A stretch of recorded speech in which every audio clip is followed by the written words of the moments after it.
This is the Easy Living Yards podcast. I'm Ben Hale, your host who thinks Captain Vegetable is one of the coolest Sesame Street characters ever. Let's jump in and learn how to have a healthy and beautiful yard with less work so you can enjoy more time doing what you love.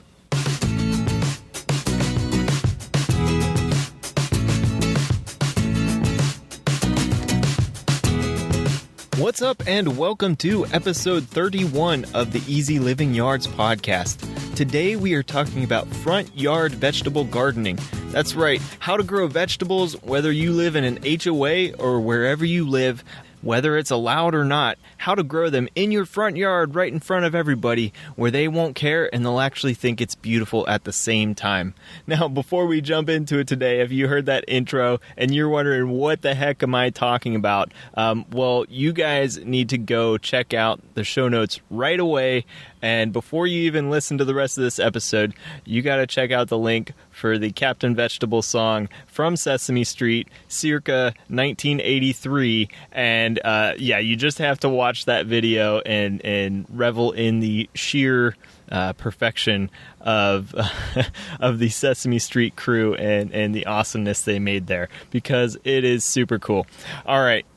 So if you can't tell already, I'm in kind of a corny mood today, and I hope you're here for some fun as we talk about vegetables in your front yard. Now, that might sound kind of lame, but this is actually really important. A lot of what we talk about here is having a healthy and beautiful landscape with less work so you can spend more time doing what you love. Now, what we're talking about today isn't necessarily less work, but it's more about what you love and healthy as well. So having good, local, healthy produce right in your front yard or backyard is very important and something that a lot of people really want these days. Now, unfortunately, with where we live a lot of times, that's actually not allowed, which is surprising.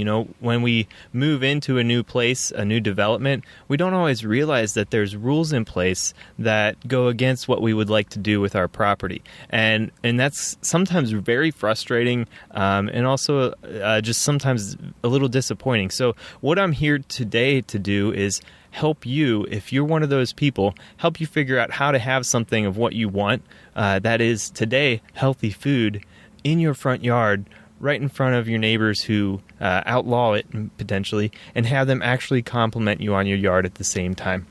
Now, I also have some awesome links in the show notes today of a couple resources you can check out, a couple blogs that have some great resources as far as growing vegetables in your front yard, attractive vegetables, and how to do it in a way that builds relationships with your neighbors as at the same time providing healthy food for your family.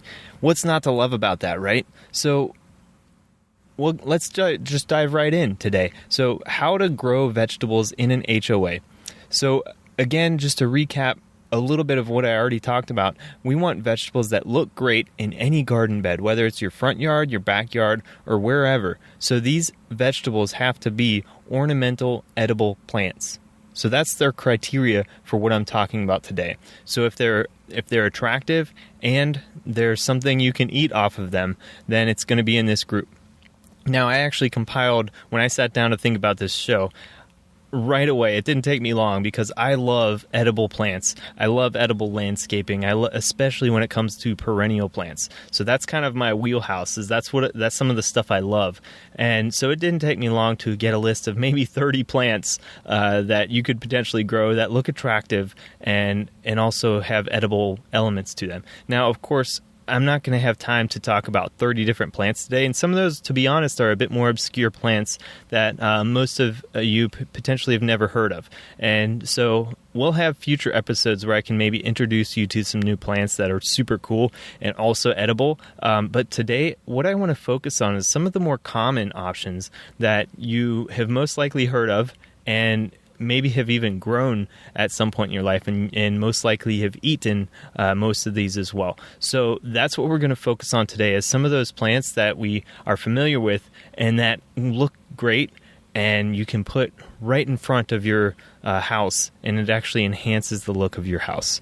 Okay, so now I talked about how you might not be able to grow a garden in your HOA. Well, if you don't live in an HOA, or if that's something that's still allowed in your HOA, this episode is still for you, because maybe you don't have space for a traditional vegetable garden, or maybe somebody in your family doesn't want a traditional vegetable garden, or maybe you have pets that just are incongruent with where you would put a vegetable garden, or for other reasons. Maybe you just want something attractive in your front yard that you can walk by. Maybe it's more convenient to have your vegetables right in front of your house, so that way when you're leaving for work, when you're coming home from work, you can bend down and pull a weed or two, or actually pick the freshest salad there is, right, on your way to work. Just reach down and grab a couple leaves and go, or grab a few pieces of produce, right? So what's cooler than that? I mean, come on, seriously, folks.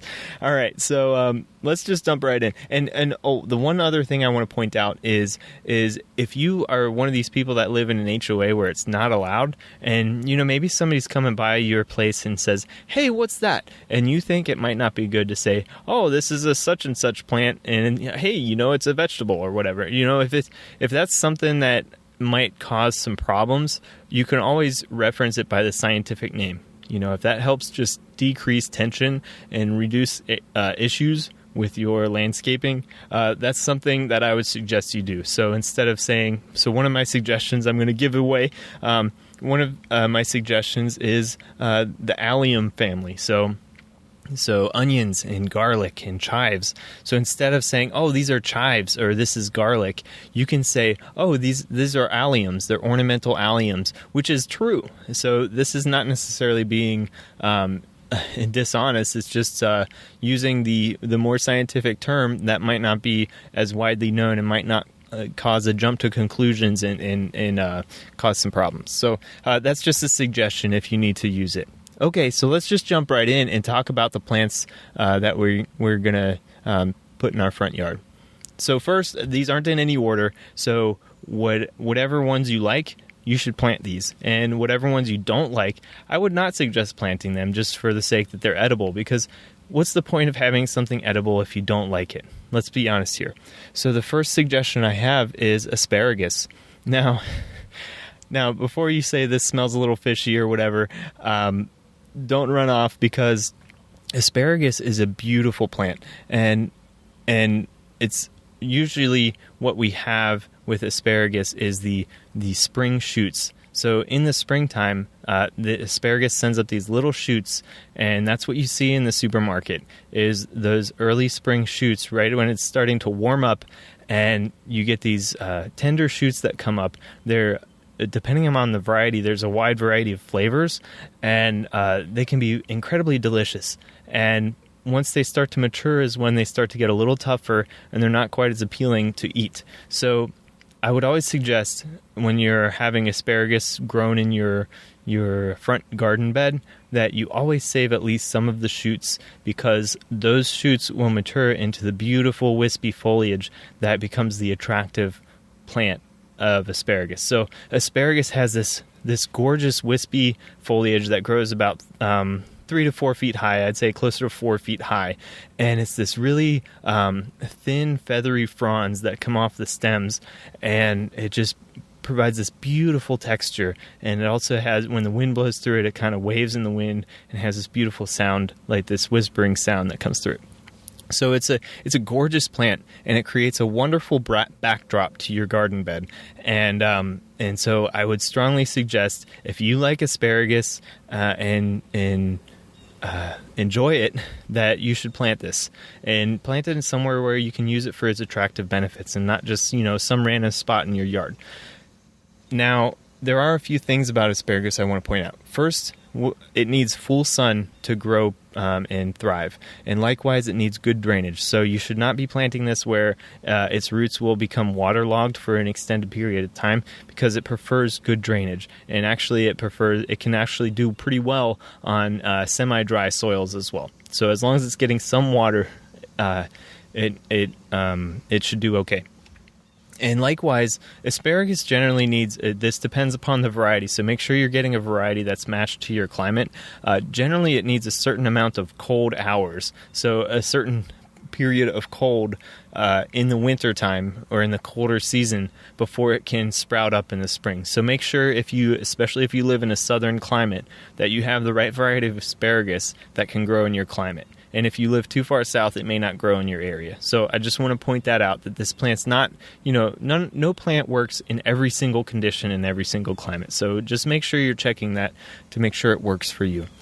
Now, if you can meet those criteria, this is a beautiful plant. I really enjoy the look of asparagus, and just from its aesthetic value as well as its edible value. I do really enjoy asparagus shoots, so especially good, soft, buttery ones that don't have a super strong flavor. So consider asparagus. The other thing is that this is one of the few perennial plants that I have on this list. So asparagus is a perennial, which means you plant it in the ground and it comes back year after year. And now the one thing I want to point out as well is when you plant your asparagus crowns, you're not going to get a harvest the first year. You generally want to wait 2 or maybe even 3 years before you start harvesting your asparagus, and it'll give you many years of production after that. So this is something you certainly want to plant. You want to let it establish itself well before starting to harvest from it. And that good establishment is really important for its hardiness, its resilience, and its long-term production. So you don't want to, basically these shoots you're harvesting are the top growth of the plant. So when the plant is well established, it'll send up plenty of shoots, and it'll have plenty of energy in those roots to allow you to harvest some of those shoots early on, and the plant still can thrive. So when you're doing it right after planting, if you plant it, say in the fall, and you're trying to harvest in the spring, well, those roots, that root crown that you just planted in the fall, is using all of its energy to put in that top growth so it can start photosynthesizing and growing bigger. And so if you harvest it right away, you might actually kill your asparagus. So that's what I want to point out there. Okay, so asparagus, plant it if you like it. If you don't plant it. All right, let's move on.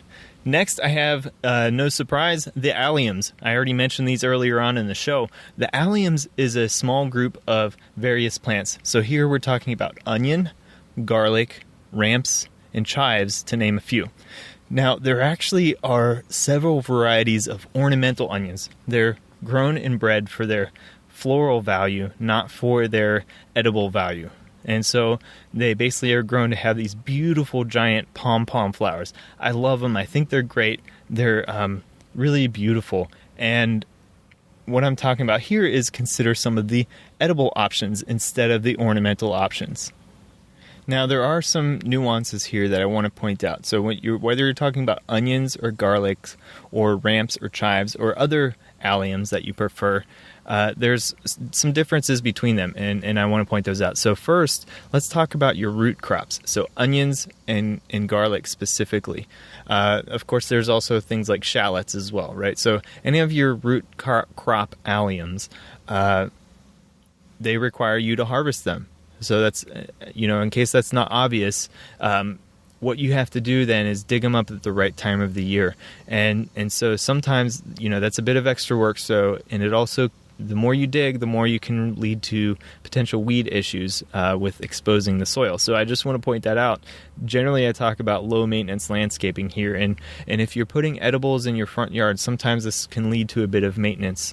And so as long as you're willing to tend to that for the sake of getting these edible plants, then it's worth it. So I just want to at least point that out. If your focus is low maintenance and edibility, then you might want to steer a little bit away from the onions and garlic because you're disturbing your soil profile. Now, if it's in a space where that's okay, or say in a potted plant, then that might be something you can do. But I just want to point that out at least. Now, both onions and garlic can look very beautiful, and they do have some beautiful flower heads on them at the right time of the year. And so you can actually plant clusters of these, and you get these beautiful pinkish and purplish and reddish to white flowers on top of them, and they look really beautiful. Okay, now I also have ramps in here, and you might not have ever heard of ramps. Well, they're actually native to the United States, and they're in their own right. They're a very beautiful plant. Now, they prefer a shady area and generally a more moist area, so you have to have the right environment for these, but the leaves on them are harvested, and they taste really, really wonderful. And so I just want to put that in here, is this is a great shade plant. If you're looking for something that goes in shade, consider ramps. Now these are more of an early season plant, and you want to success them with something else after that to give you more beauty in that area. But they are a beautiful edible, and they have these broader leaves than your typical allium plant. So something to consider there. Now also chives. Chives is one that I really like for the ornamental landscape. Now, the reason I like chives is because you're using the foliage, not the root. So you can actually leave these guys planted, and they'll come back year after year. And they actually, a lot of places, they'll stay green all throughout the winter. So even when you're covered in snow, if you scoop back the snow, you'll see green on these plants still. So they still give you some beautiful color or beautiful growth and look green when everything else is brown. And chives, if you're not familiar with chives, they're generally the top shoots are what you eat. And so instead of the root crop like onions and garlic, you're eating the top growth, and they have this nice kind of spicy, peppery, garlicky flavor. A lot of times, most commonly, you see them in mashed potatoes at restaurants, right? So that's chives is what you see in there, that green stuff.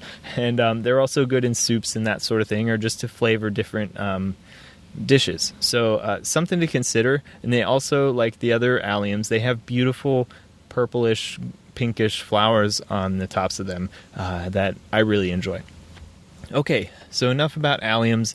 I don't want to cry about it too much, so let's move on to lettuces.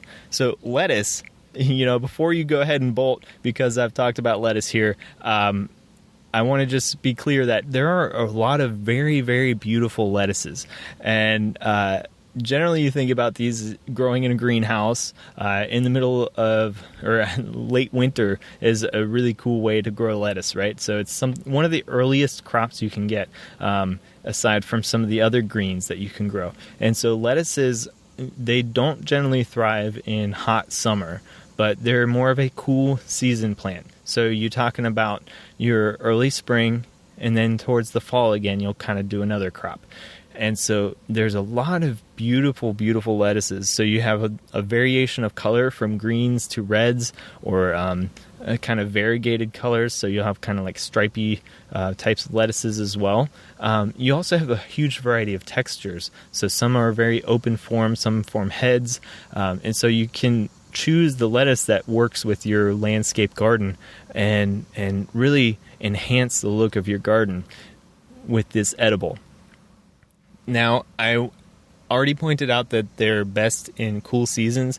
You also, if you want a longer harvest, you might want to think about planting them somewhere that gets kind of partial sun or is shaded during the summer, at least partly shaded. So consider maybe like underneath a tree, where a deciduous tree, where once the tree leaves out, that you'll get some partial shading of your garden bed, so they don't bolt as quickly. So once it starts to really heat up is when your lettuce will begin to bolt and go to seed, and it's generally not quite as attractive then, and certainly the edibility of it goes significantly down because it turns bitter. So usually you want those younger leaves before the plant matures, and that's what really gives you the best harvest from a edibility standpoint, from a taste standpoint. Okay, so enough about lettuce. Let's move on. So the next plant I have for you is basil. And basil is another annual, so just like lettuce, I guess I didn't really mention that. So asparagus I mentioned is a perennial. Most of your alliums are also perennials, so they'll come back year after year. Of course, it depends upon how you're growing it. So your onions and your garlic, you're harvesting them, and some of the harvest you might actually replant for a following year. But in general, you're talking about multiple years. Some of them are what's called a biennial, so they'll come back every 2 years or grow for 2 years and then die. So it depends, but your chives are a perennial that I mentioned. I believe ramps are also a perennial. Onions and garlic, it depends upon how you grow them and harvest them and what you use them for. Lettuce is an annual, and so is basil. So basil in general is a very easy plant to grow. So you just kind of spread the seed where you want it, or you get starts. If you want a pre-potted plant, you'll get a basil start, and you can plant it in your garden. and it'll grow for you, generally speaking. So it needs a little bit of water, but they're actually pretty hardy plants. They also don't have a ton of pest issues, which is really cool.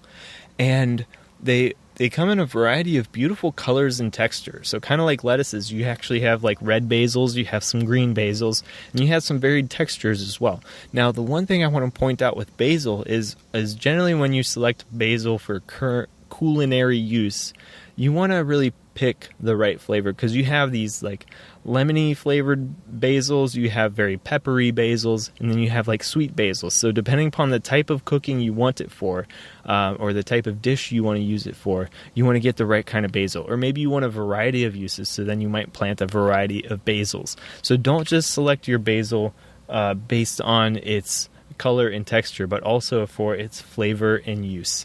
Okay? So next I've got kale and cabbage. Now, if you're kind of feeling bitter about using kale and cabbage in your front garden, consider that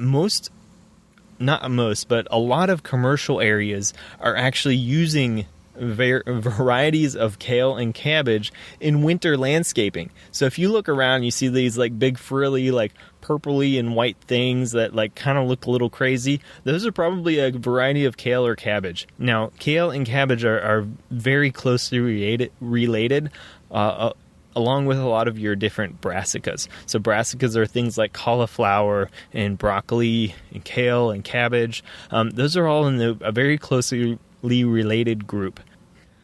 Now, the reason I'm talking about kale and cabbage specifically is because they're, generally speaking, a much more ornamental type plant than, say, your cabbage or your broccoli, at least arguably in my perspective. And so with kale and cabbage, I actually, with all of these plants, guys, I suggest you go over, I have a link in the show notes to a similarly related blog post I did a little while back about 5 edible vegetables you can put in your front yard. And there I have 6 photos of different varieties of kale and cabbage, and they're just beautiful, guys. They're stunning. So you get a ton of variety of color and texture. I'm sounding like a broken record with some of the previous plants I talked about, but again, with kale and cabbage, you have all these ruffles, and you get all these different colors from almost like a bluish green to deep green to really, really dark green to red and purple. It's just beautiful. And then you get all these different shapes too. So you get these really bumpy types of kale, really ruffled types of kale, and similar with cabbage, you get your head, your typical clump forming cabbage or head forming cabbage that you think about, which does look beautiful in the landscape if you plant it right, to these very open varieties or your taller heads as well, like your more Asian types of cabbage. So I certainly suggest you consider putting kale and cabbage in your front yard garden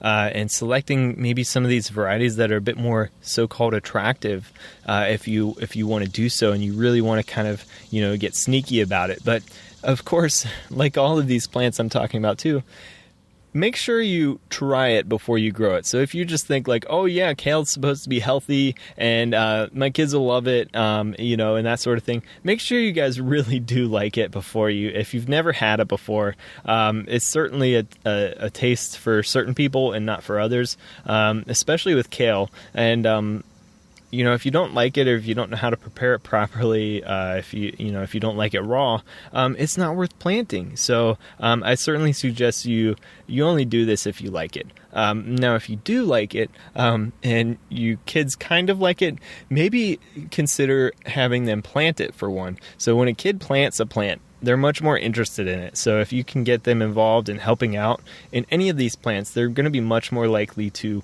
want them. So case in point, my 2 older boys have a little a garden that they helped me put together this year.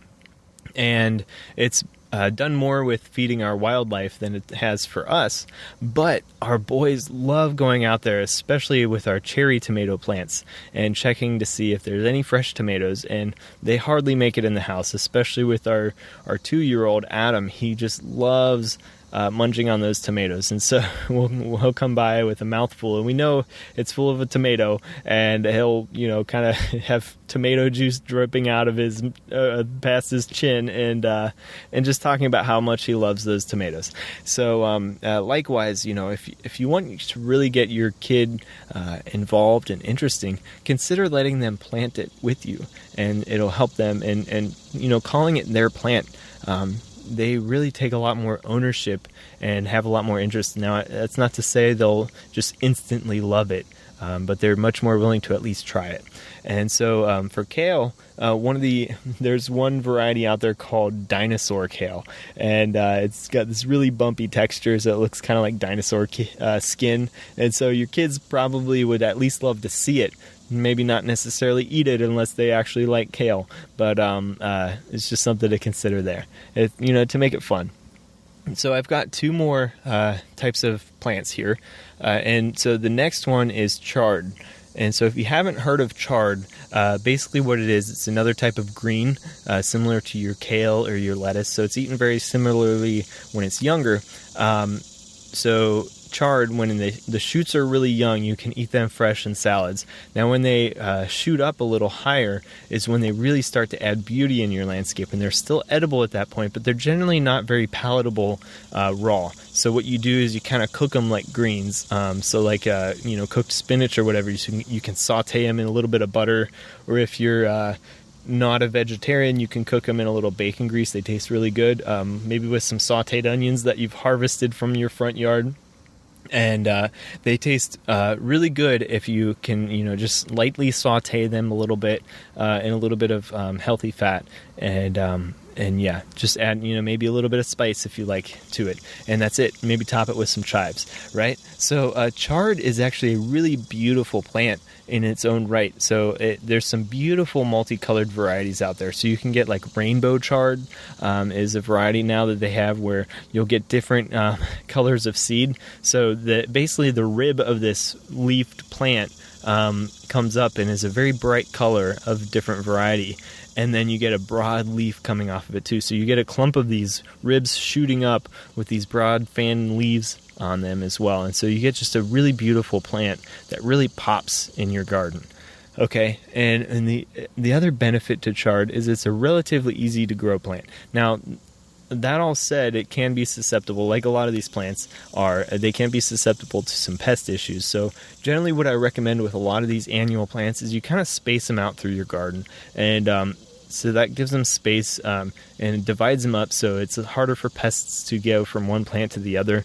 And with the chard specifically, I have an awesome reference for you guys. If you want to check out a link in the show notes to the 10th Acre Farm. So my friend Amy Strauss over at the 10thacrefarm.com, she has a beautiful resource there on her blog. And she's also a published author, which is super cool. So a little plug for her book called The Suburban Micro Farm has just been recently re-released for its second edition, where it's a bunch of full-color photos, an awesome resource on if you want to grow food in your landscape and do it a way that your neighbors enjoy.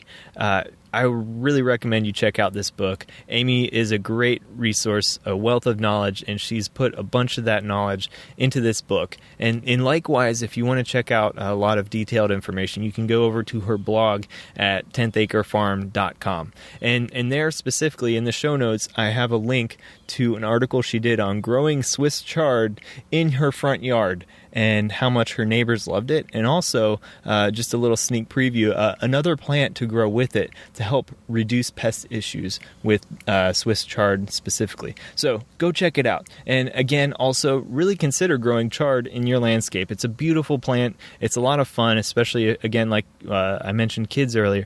Kids love seeing the beautiful different colors of your Swiss chard, and it's just a fun plant. Okay, so on to the last group of plants.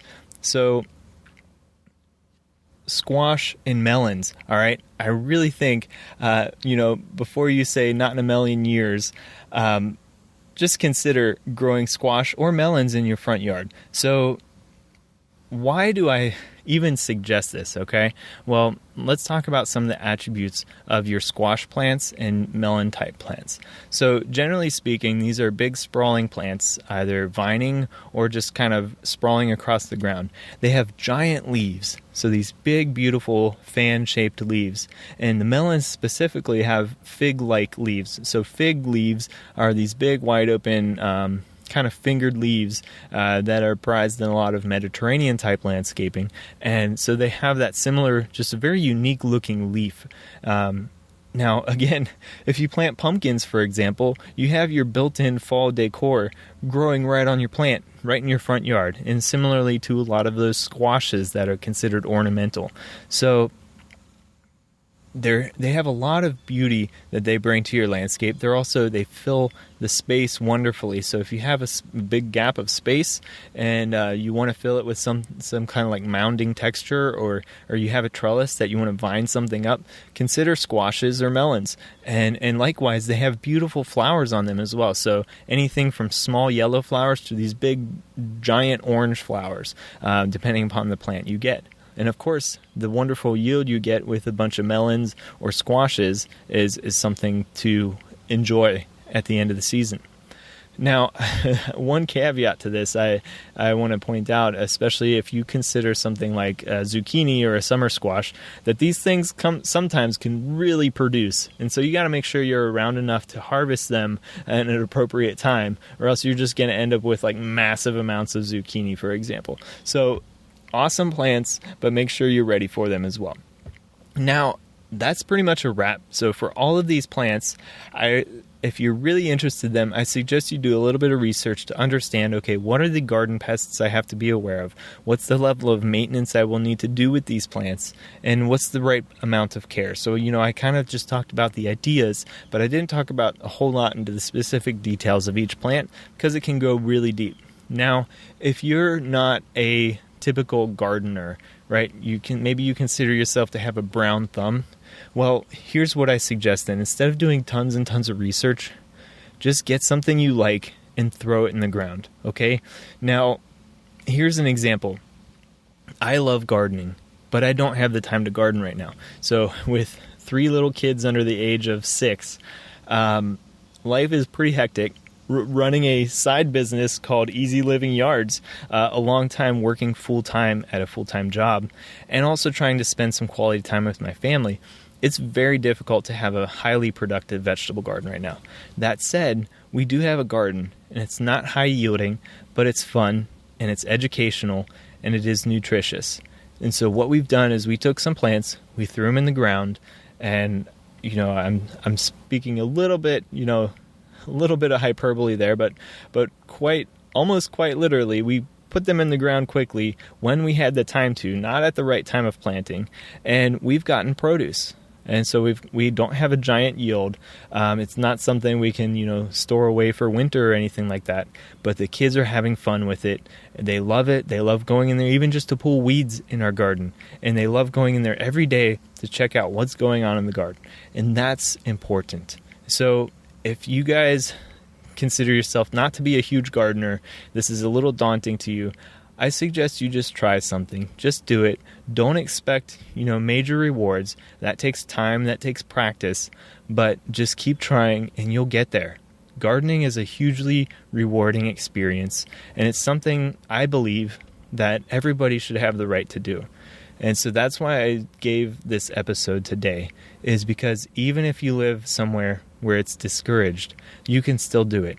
And you can just do it in a way that keeps your integrity, that doesn't make you look like you're outwardly breaking the law, and allows you to have some healthy food grown right in your front yard. So, guys, if you need some help with this or anything with your landscape, consider going over to ely.how/consulting. You can get in touch with me there to do one-on-one consultation. I'll work specifically with you on your needs, whether it's growing edibles in your front yard, growing edibles in your backyard, or having a low-maintenance landscape. Whatever the issue is, I want to help you have more quality life, and that's what we're talking about today. So whether it's more time in your life or more healthy food, more health for your family, that's what I'm here to help you with. So I'm helping you save you time on your landscape, have a more healthy landscape, and enjoying those parts of life that are more important.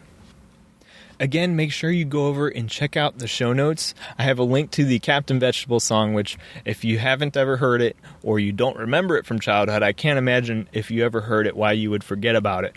But if you haven't already checked it out, do so now, because you didn't listen to me at the beginning of the show when I said you needed to stop the show and check it out. So make sure you check out the link for the Captain Vegetable song, which is one of the best songs of all time. I don't know how it never hit the Billboard Top 100 at least. So check out that link. I also have a link to a blog called the Outlaw Garden Blog. And this gal over there wrote an awesome article on growing vegetables in an HOA. Guys, that's exactly what we're talking about today, right? So check out that wonderful article. And likewise, go check out my friend Amy's blog at 10thacrefarm.com. And specifically her article on growing an edible front yard with Swiss chard. So I have a link to all those things in the show notes, as well as how you can ask a question to be featured on the podcast here, or just a quick question to help you with your yard. And likewise, a link to consult with me. So if you need help in your yard specifically, head on over, check the link in the show notes. So with that, guys, thanks for tuning in. Make sure you live with passion and make tomorrow better than today.